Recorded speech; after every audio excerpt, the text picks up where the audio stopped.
Video में हम करने वाले हैं क्लास 9th की साइंस की बुक से चैप्टर नंबर 2 और उसके करने वाले हैं आज हम नोट्स। तो नोट्स करने के लिए सभी चैप्टरों के मैं नोट्स आपको करवाऊंगा, इसलिए आपको अगर नोट्स चाहिए तो आप मेरे चैनल को सब्सक्राइब कीजिए और नोटिफिकेशन बेल को भी दबा दीजिए। ओके, तो चलिए नोट्स की ओर चलते हैं। Are you ready for notes? Okay, देखिए मैं इसके अंदर आपको कुछ समझाऊंगा नहीं, आप डायरेक्ट नोट लिखिए। ओके, सबसे पहले unicellular organism and multicellular organism के बीच डिफरेंस है, पहले देख लीजिए। ये इनके बीच में डिफरेंस है। यूनिसेलुलर ऑर्गेनिज्म के बीच में डिफरेंस और इसके यूनिसेलुलर और मल्टीसेलुलर ऑर्गेनिज्म के बीच में डिफरेंस है। ओके, देख लीजिए। अब अगला टॉपिक है हमारा डिस्कवरी ऑफ सेल, यानी कि सेल की डिस्कवरी किसने की थी, सेल होती है ये पता कैसे लगा, उसके बारे में। ओके, तो ये है इसमें। ओके, अब चलते हैं नेक्स्ट पेज। क्या है कि ये चैप्टर थोड़ा बड़ा है, इसलिए इसके नोट्स भी थोड़ी बड़े होंगे, लेकिन मैं शॉर्ट में करवाऊंगा आपको। इसमें जो डिफरेंस है वो मेन है इसके अंदर, तो उनको नोटिस कीजिए आप। अब हमारा अगला टॉपिक है माइक्रोस्कोप। माइक्रोस्कोप कंप्लीट कीजिए आप, माइक्रोस्कोप आएगा। फिर माइक्रोस्कोप के बाद में हमारा टॉपिक है difference between light and electron microscope. Microscope दो प्रकार के होते हैं, लाइट और इलेक्ट्रॉन, तो इनके बीच में ये है हमारा डिफरेंस। ओके, अब आगे देखिए। आगे all living organism present on earth can be classified in following two types, non cellular और सेलुलर ऑर्गेनिज्म। फिर नॉन सेलुलर ऑर्गेनिज्म और सेलुलर ऑर्गेनिज्म के बीच ये थोड़ी दो डेफिनेशन है। पहला नॉन सेलुलर ऑर्गेनिज्म और फिर उसका एग्जाम्पल। ओके, फिर ये सेलुलर ऑर्गेनिज्म है, इसकी डेफिनेशन आगे बताऊंगा आपको, इसका एग्जाम्पल। ये हो गया इसका एग्जाम्पल।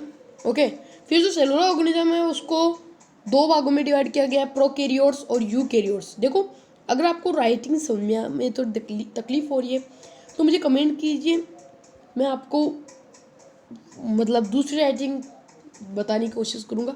अगर आपको ये राइटिंग समझ में आ रही है तो मुझे ओके बताइए, ताकि मैं सभी नोट्स इसी राइटिंग में बताऊँ आपको। ओके, अब देखिए प्रोकैरियोट्स और प्रोकैरियोटिक सेल और यूकैरियोटिक सेल के बीच डिफरेंस।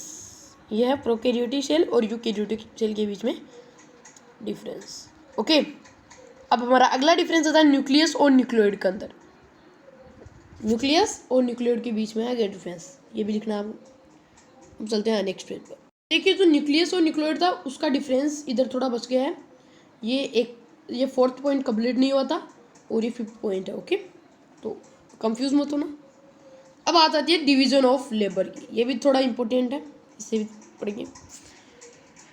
ओके, ये डिवीजन ऑफ लेबर यानी बताया गया है कि लेबर का सेल में क्या मतलब, सेल में लेबर कौन करता है वो बताया गया है। फिर अगला डिफरेंस आता है, मतलब इस चैप्टर में लगभग डिफरेंस ही है, डिफरेंस पर ही नोट्स है।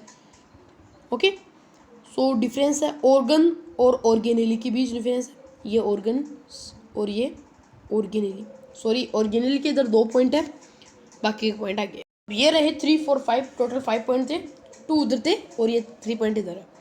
अब हमारा अगला टॉपिक आता है सेल शेप। ओके, तो देखिए सेल शेप के बारे में।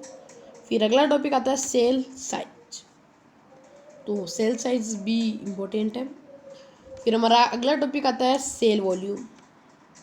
देखिए, इसमें भी थोड़ा थोड़ा मैंने लिखवाया, जो इम्पोर्टेंट है वही मैंने लिखवाया आपको, और ये नोट्स किसी टीचर के द्वारा लिखे गए हैं, इसलिए मैंने खुद ने नहीं लिखे, आपको भी सुनना जाएगा। ठीक है, फिर अगला टॉपिक है हमारा सेल नंबर। सेल वॉल्यूम हो गया, ये अब सेल नंबर। ओके, देखते हैं आगे। देखिए अगला टॉपिक है स्ट्रक्चर ऑफ सेल। ठीक है, स्ट्रक्चर ऑफ सेल में 3 पॉइंट है। फिर देखिए प्लाज्मा मेम्ब्रेन क्या होता है, फिर देखेंगे न्यूक्लियस, फिर साइटोप्लाज्म। अब बारी है प्लाज्मा मेम्ब्रेन की। ओके, ये सब प्लाज्मा मेम्ब्रेन के बारे में। अब देखिए फंक्शंस ऑफ प्लाज्मा मेम्ब्रेन। अब जरूरी नहीं है फंक्शन आप प्लाज्मा मेम्ब्रेन के लिखें, अगर आप प्लाज्मा मेम्ब्रेन की फंक्शन न लिखते हैं तो भी चलेगा, क्योंकि प्लाज्मा मेम्ब्रेन को आपको एक्सप्लेन करना है। फिर आता है क्वेश्चन, ये क्वेश्चन लिखने की जरूरत नहीं है, लेकिन क्वेश्चन बहुत बार एग्जाम में पूछा जाता है, इसलिए मैंने इंपॉर्टेंट समझा, इसलिए बताया। Why is plasma membrane called a selective permeable membrane, और ये क्वेश्चन भी आप कर सकते हैं, इसका आंसर होगा। आगे जो हमारा टॉपिक है वो है हमारा ऑस्मोसिस। ऑस्मोसिस क्या होता है, ऑस्मोसिस के बारे में थोड़ा एक्सप्लेन किया गया है ये। अब चलते हैं अगले वाले टॉपिक पर। अब बात करते हैं एनिमल और प्लांट सेल की। ये हमारी एनिमल सेल और इससे नीचे वाली है प्लांट सेल।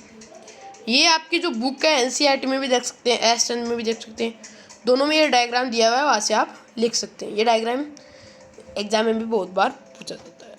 अब देखते हैं आगे। अब हमारा टॉपिक है एंडोसाइटोसिस। एंडोसाइटोसिस के बारे में कुछ है। फिर ये कलेक्टिव टर्म है जो कि 3 सिमिलर प्रोसेस है सी रिलेटेड। इन 3 सिमिलर प्रोसेस को भी हम डिफाइन करेंगे। पहला आता है इसमें फेगोसाइटोसिस। ओके, ये देखो इसके अंदर आप यहाँ तक लिखें तो भी ज़रूरी नहीं है, आगे ज़रूरी नहीं है, यहाँ तक लिख सकते हैं आप इसको। ठीक है, अब देखते हैं आगे। अब हमारा अगला डिफरेंस होता है एंडोसाइटोसिस और फेगोसाइटोसिस के बीच डिफरेंस। ठीक है, ये तो डिफरेंस आपकी बुक में भी दिए होंगे। ओके, तो ये डिफरेंस है इनके बीच में। अब देखिए एक्सोसाइटोसिस के बारे में। क्या है एक्सोसाइटोसिस? ठीक है, ये इसके बारे में एक्सप्लेन किया गया है, अगर आप याद तक करते हैं तो भी चलता। अब देखते हैं आगे। देखिए सेल वॉल।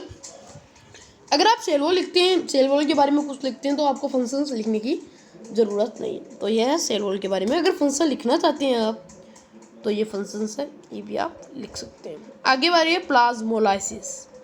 प्लाज्मोलाइसिस के बारे में मैंने थोड़ा एक्सप्लेन किया है, देख सकते हैं। जो लाइन एक्सप्लेन किया है ये भी लिख सकते हैं। अब आ जाती है difference between cell wall and plasma. अब सेल वॉल और प्लाज्मा मेम्ब्रेन के बीच डिफरेंस है ये पूरे इसमें 7 पॉइंट है। देखिए 7 पॉइंट आप पूरे कर सकते हैं।